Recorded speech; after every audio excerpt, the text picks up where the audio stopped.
Саламатсыңар балдар. Кыргыз тили сабагы. Бул сабакта жат жазуу жасабыз. Дептер, ручкаңарды даярдап алгыла. Бүгүнкү числону дептериңерди ачып жазгыла. Жат жазууну мен окуп беремин.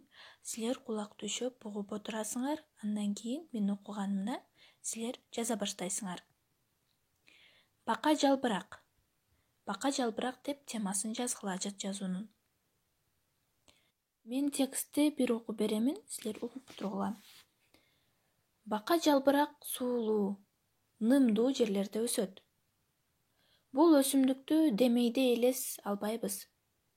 Анткени ал жол боюнда, суунун жээгинде, булактын жанында көп жолугат. Бирок кокусунан колуңду же бутуңду тилдирип алсаң, бака жалбыракты издейсиң. Жаратыңа анын жапжашыл жалбырагын жабууга шашыласың.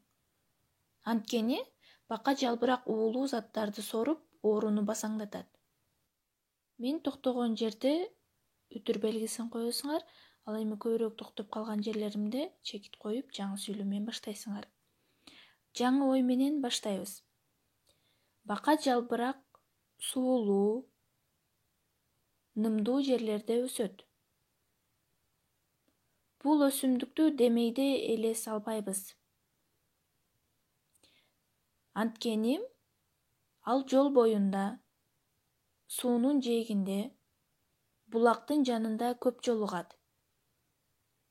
Бирок кокусунан колуңду же бутуңду тилдирип алсаң, бака жалбыракты издейсиң. Жаратыңа анын жапжашыл жалбырагын жабууга шашыласың. Анткени бака жалбырак уулуу заттарды соруп, ооруну басаңдатат. Биздин жат жазуубуз аяктады балдар. Шашпастан, акырын, туура, сулуу жазганга аракет кылгыла. Кайрадан ушул текстти угабыз дагы. Жазган жат жазуубузду бир сыйра текшерип чыгабыз.